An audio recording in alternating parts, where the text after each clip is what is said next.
할렐루야, 반갑습니다. 아멘. 예, 오늘은 삶의 지혜라는 말씀 가지고 함께 은혜 나누려고 합니다. MS는요, 삶을 사는 지혜를 이렇게 말하고 있습니다. 그날이 한평생을 통해서 가장 좋은 날이라는 것을 마음속에 깊이 새겨두라. 그러므로 나는 이 하루에 살아감에 있어서 나는 오늘 행복자야.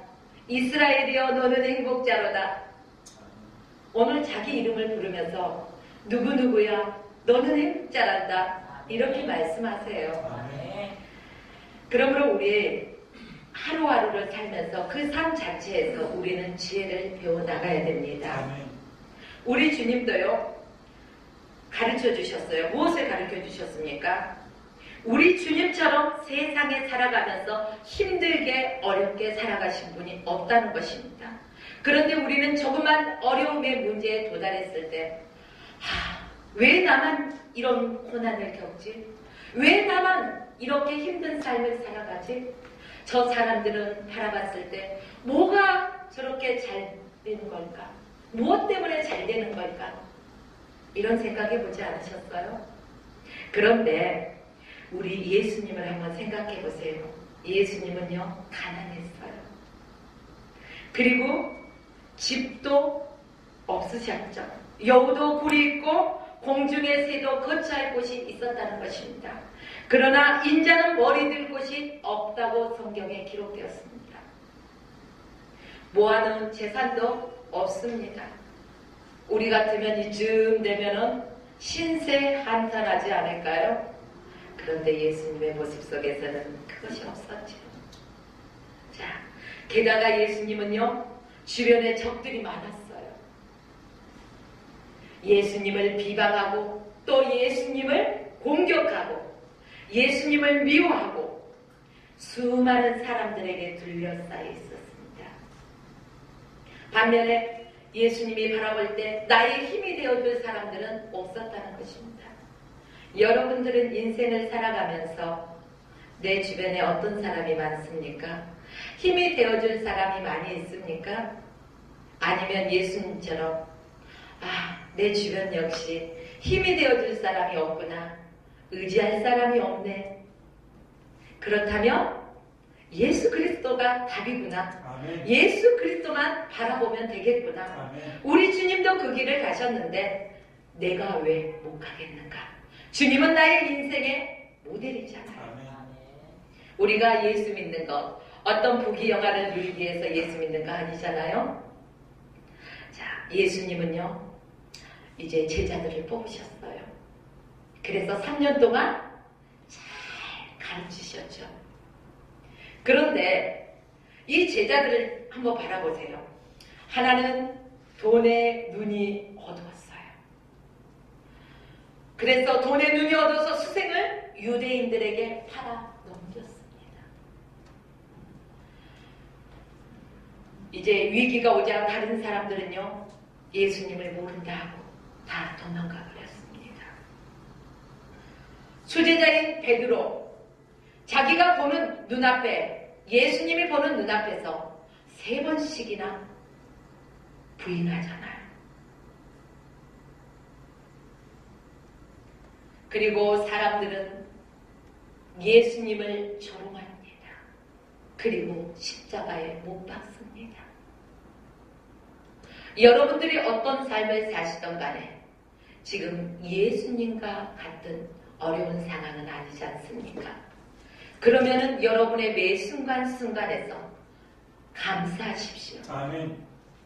히브리서 12장 3절 말씀에 보면 우리 주님은 죄인들의 수없이 거역하는 일에 둘러싸여 있다고 말씀하고 계십니다. 아마 우리 중에 주님이 당한 환경보다 더 어려운 환경을 접한 사람은 없다고 봅니다.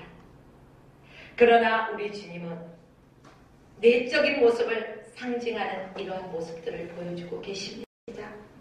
갈릴리 바다에서 또 제자들과 함께 배를 타고 가는 것, 폭풍우가 몰아치죠. 자, 배가 물이 들어오고 제자들은 죽겠다고 아우성거립니다. 그보다도 이제 그 가운데서 깊은 잠을 잘 수가 있겠습니까? 그런데 어떻습니까? 우리 주님은 평안하시잖아요. 그 가운데서도 피곤한 주님의 모습을 보여주기도 하지만 그보다 두려움 없이 평안한 주님의 모습을 그 폭풍우 가운데서도 바라볼 수 있다는 것입니다. 우리는 환경을 바라봤을 때는 좌절할 수밖에 없는 그러한 환경입니다.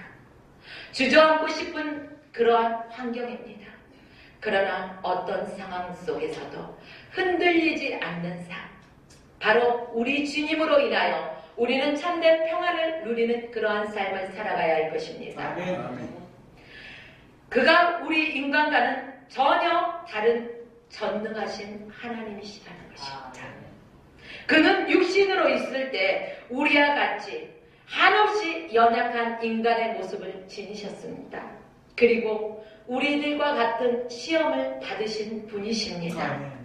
그러나 어떻게 이러한 수많은 시험 속에서도 바로 주님은 그 평안을 누리면서 살 수 있었을까요?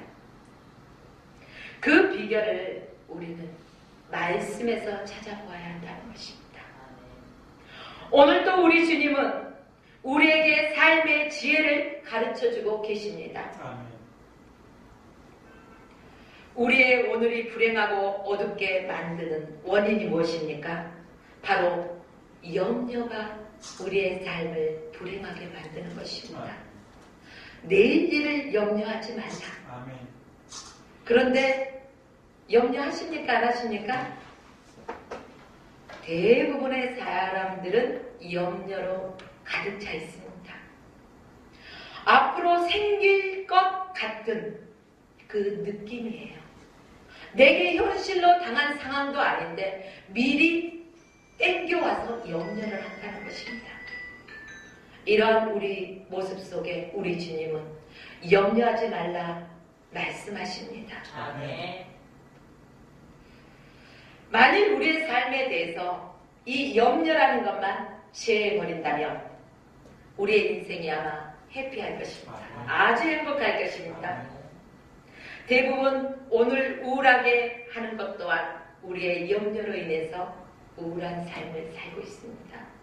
오늘도 여기 오니까 우리 고 대표님 침울한 표정, 왜 그럴까요? 무언가 염려가 있기 때문에 그 낯빛이 밝지 못하다는 것입니다. 그러나 그 환경 또한 주님께 맡기십시오. 아멘. 그리고 하나님이 행하실 일들을 기대하십시오. 아멘. 주님은 우리의 상황들을 너무나 잘 알고 계십니다.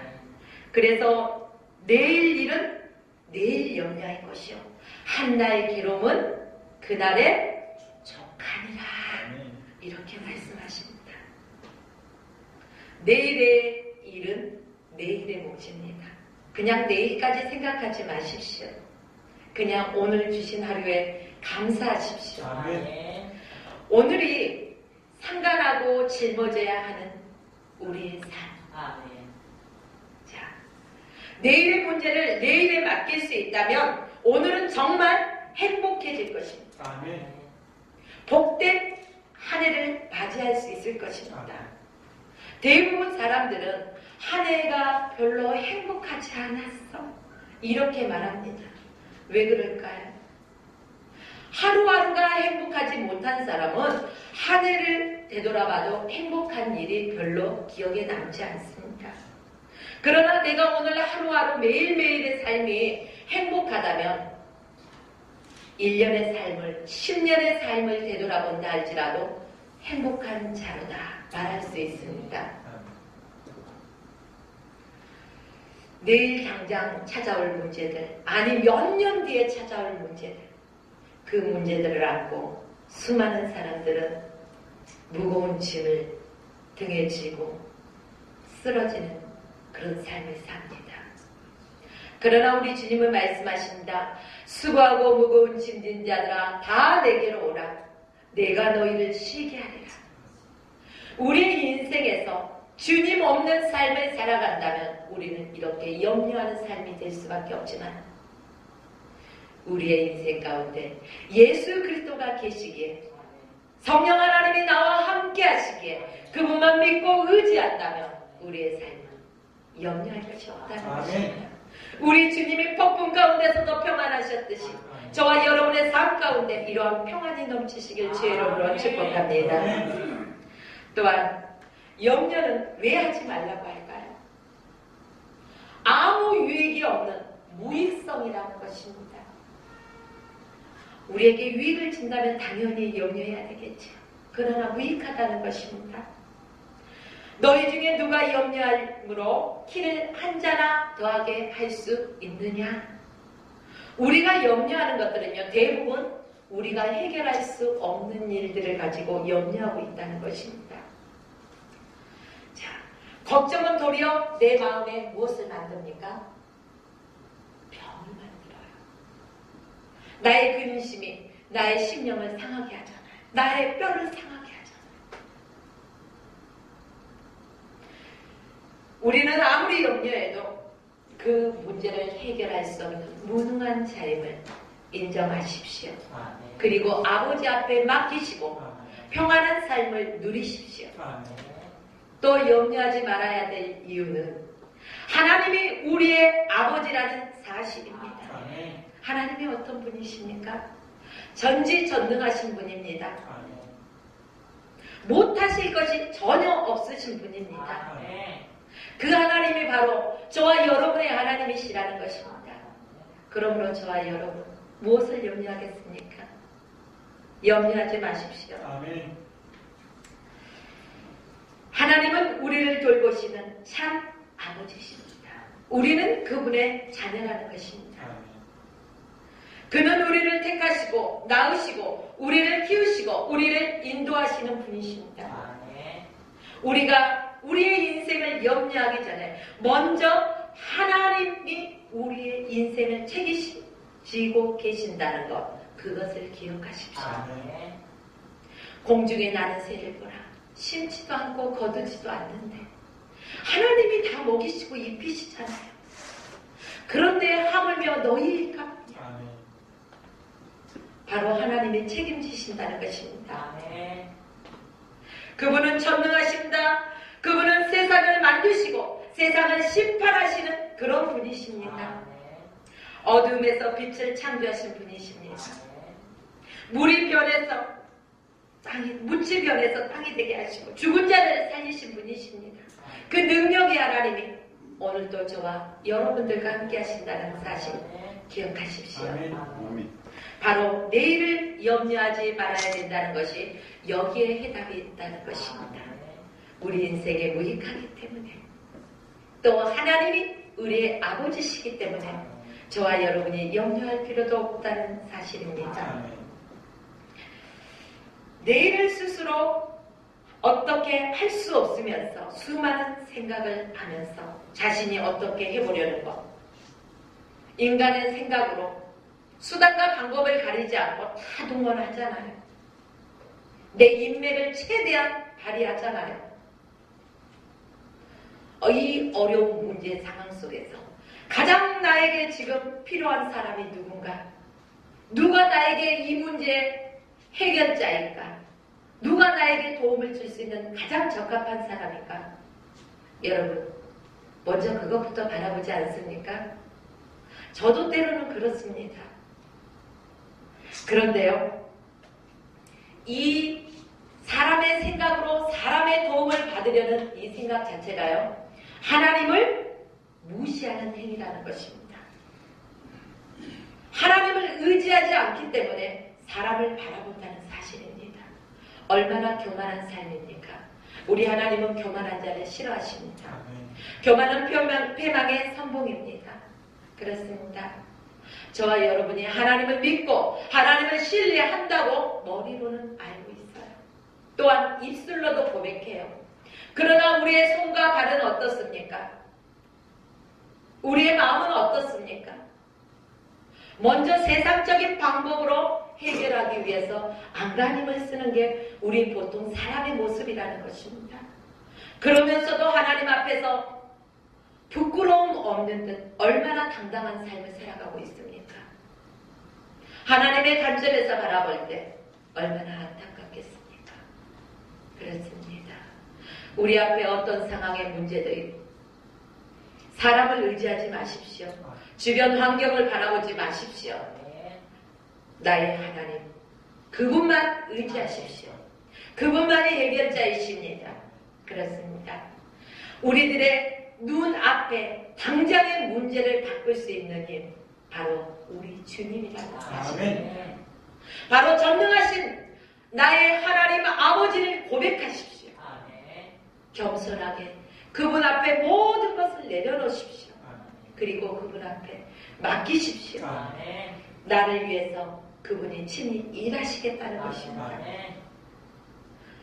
우리가 맡긴다는 것, 신뢰하지 않는다면요, 맡길 수가 없어요. 내가 여기 계시는 우리 목사님에게요, 신뢰하지 않는다면 목사님에게 뭘 맡길 수 있겠습니까? 그러나 우리의 관계성에 신뢰가 형성되었을 때는 믿고 맡길 수 있다는 것입니다. 우리가 아버지 앞에 맡기지 못하는 것, 하나님을 믿는다고 말하지만 온전히 그분을 신뢰하지 못한다는 것입니다. 그렇기 때문에 내가 싸우고 고민하고 아파하고 염려한다는 것입니다. 그 속에서 그 문제가 빨리 해결되지 않을 때 하나님 어디 계십니까? 정말 하나님이 살아계시긴 한 겁니까? 얼마나 믿음 없는 언어들을 많이 남발합니까? 그러나 우리의 인간의 방법으로 해결하라고 했을 때는 우리 주님은 바라보고 기다리고 계신다는 사실 또한 잊지 마십시오. 주님은 도와주고 싶어요. 그러나 우리 주님은 인격적인 주님입니다. 내가 먼저 주님 앞에 아뢰야 된다는 것입니다. 주님, 이 문제의 해결자는 주님이십니다. 아버지께 맡깁니다. 난 주님만을 전폭으로 신뢰합니다. 그분께 맡겼을 때는 우리의 심령이 평안하다는 것입니다. 우리는 때로는 우리 자신에 관한 중요한 결정사항이 있을 때 사람의 손에 있다고 생각할 때가 순간순간 있다는 것입니다. 사람을 그래서 눈치를 보게 된다는 것입니다. 얼마나 눈치를 빠르게 보는지 그 상황 파악이 그냥 샥 되잖아요. 들어가서 분위기를 보면 그죠? 이게 사람의 눈치를 보기 때문이고 그 속에서 사람의 방법으로 해결하려는 그러한 마음이 있기 때문이라는 것입니다. 또 어떤 사람은 자기 인생을 좌우할 만한 위치에 있을 때 그 사람에게 잘 보일 생각을 합니다. 그리고 뭘 잘할까요? 비비는 걸 참 잘해요. 사람을 의지하는 사람은. 저는 거기에 익숙하지 못해가지고요. 조금 많이 부딪혀요. 어떻게 보면 잘 비비는 거 인간관계에서 약간의 유익은 되겠더라고요.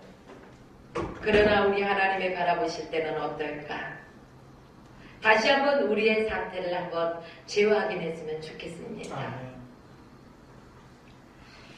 시편 127편 1절과 2절 말씀에 보면 하나님이 집을 세우지 아니하시면 세우는 자의 수고가 헛되고 여호와께서 성을 지키지 아니하시면 바수꾼의 경성함이 허사로다.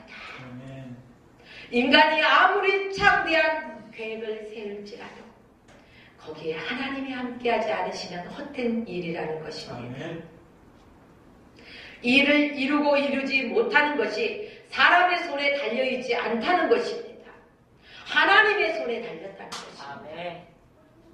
그래서 잠언서 16장 9절 말씀에 보면 사람이 마음으로 자기 길을 계획할지라도 그 걸음을 인도하는 자는 여호와시니라. 그렇습니다. 다윗의 목숨이요 사울 왕의 손에 있었습니다. 자, 다윗을 집요하게 사울 왕은 추적합니다. 다윗은요 사울 왕을 잡을 수 있는 기회도 있었고 또 죽일 수 있는 기회도 있었습니다. 그럼에도 불구하고 어떻습니까? 사울 왕의 옷자락만 되잖아요. 부하들은 죽일 수 있는 기회니까 죽여버리기를 원하지 않습니까? 그러나 하나님의 기름 부어 세운 주의 종이기에 하나님 두려워할 줄 알았습니다. 원수 갚는 것이 내게 있지 아니하고 누구께 있어요? 하나님께 있어요. 우리 사람들은 다만 무엇을 할 거예요? 무엇을 해야 되냐? 사랑할 권리만 있다는 것입니다. 원수 갚는 것은 주님 권리라는 것입니다. 그런데 우리는 주님의 그 권리를 남용하고 용서 못해. 그리고 정죄하고 비판하고 어떻게든 그 사람에 대해서 해하려고 하는 그런 모습들이 너무 많다는 것입니다. 우리의 삶의 지혜라는 것은 이런 것들을 버려야 된다는 것입니다. 바로 모든 것이 주님의 주권 속에 있음을 다시 한번 기억하시기를 부탁드립니다.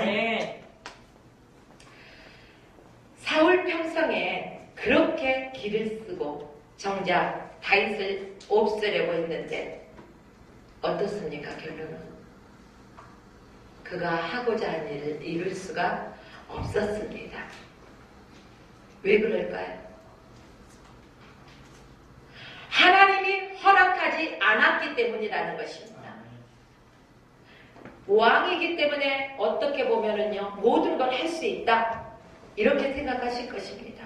그러나 하나님이 허락하지 않는다면 결코 그 어떤 것도 해결되지 않는다는 것입니다.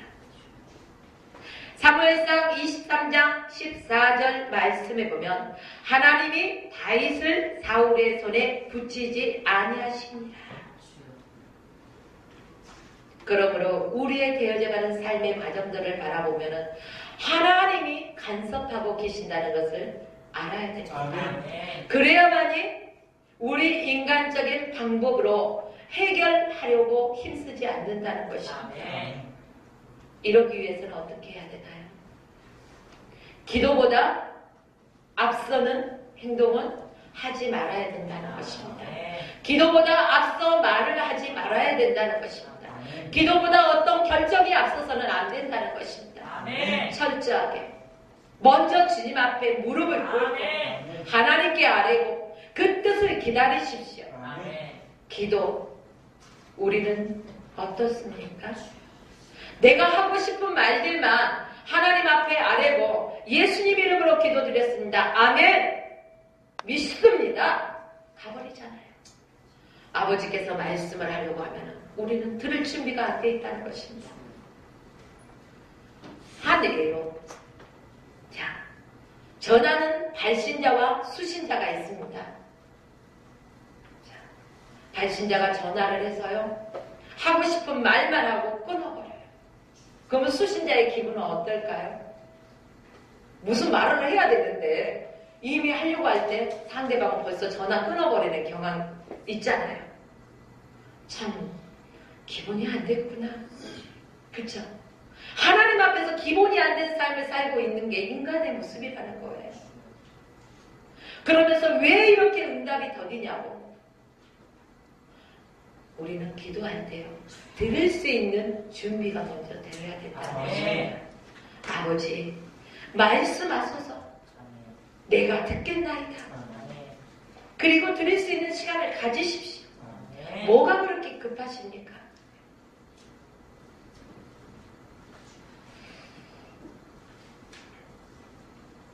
사람의 힘과 꾀에 의해서 우리의 인생이 좌우된다. 그렇게 생각하지 마십시오.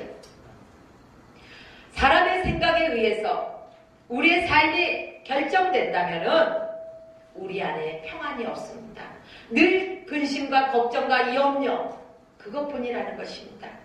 그러나 하나님이 계시기 때문에, 그분을 의지하기 때문에 저와 여러분의 삶이 평안해야 된다는 것입니다.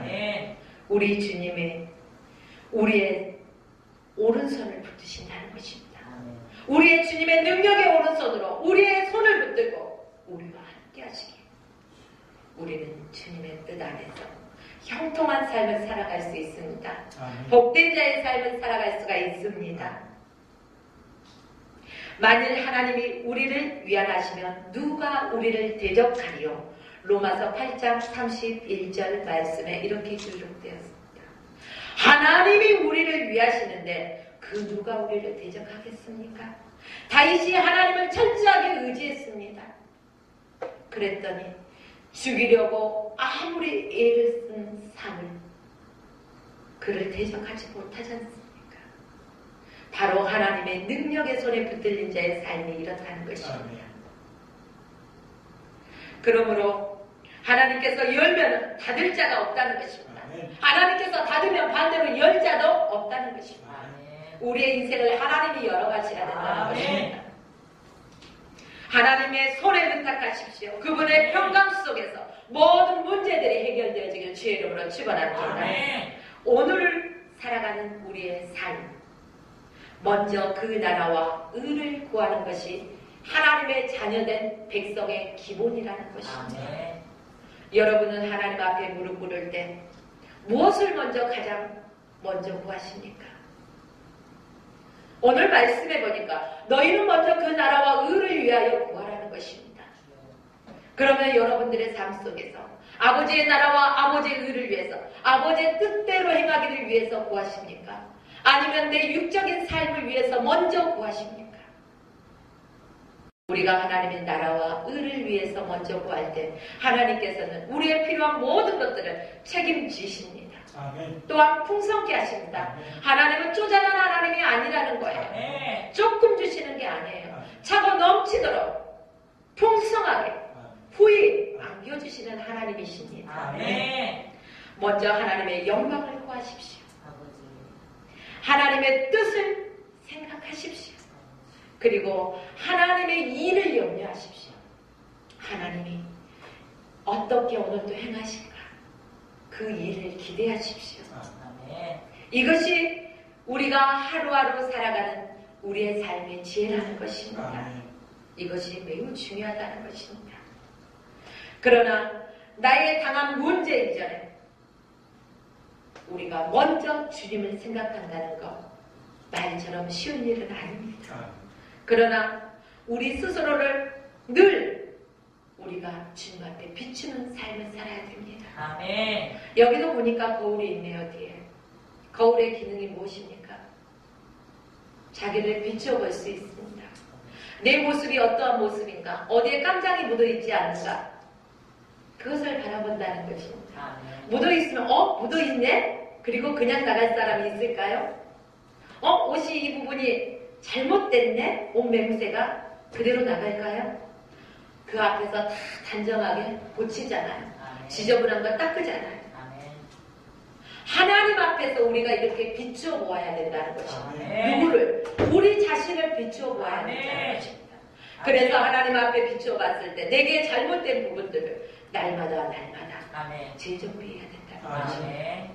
사도 바울은요, 날마다 나를 쳐서 복종시키는 것, 그렇듯이 저와 여러분도 나 자신을 날마다 복종시켜야 돼. 누구 안에서? 예수 안에서. 그분이 기뻐하시는 모습으로 살아가기 위해서입니다. 그분을 전폭적으로 의지하십시오. 한나의 괴로움은 그날에 족하리라. 그 말씀을 기억하십시오. 그리고 그 나라와 의를 위해서 구하십시오. 하나님의 뜻을 알고 나가십시오. 지혜로운 종은요, 주인의 뜻을 아는 자가 지혜로운 종입니다. 지혜로운 종은 하나님, 그 주인을 기쁘게 할 수가 있습니다. 우리가 하나님 안에서 지혜로워야 하나님을 기쁘시게 해드릴 수 있다는 것입니다. 그러므로 저와 여러분들이 가장 행복한 삶을 살기 위해서 하나님의 뜻을 알고 하나님의 뜻대로 살아가는 저와 여러분의 삶이 되시고, 또한 여러분의 가정들이 그렇게 날마다 복된 삶을 영위해 나가시기를 주의 이름으로 축원하며 오늘 말씀을 마칩니다.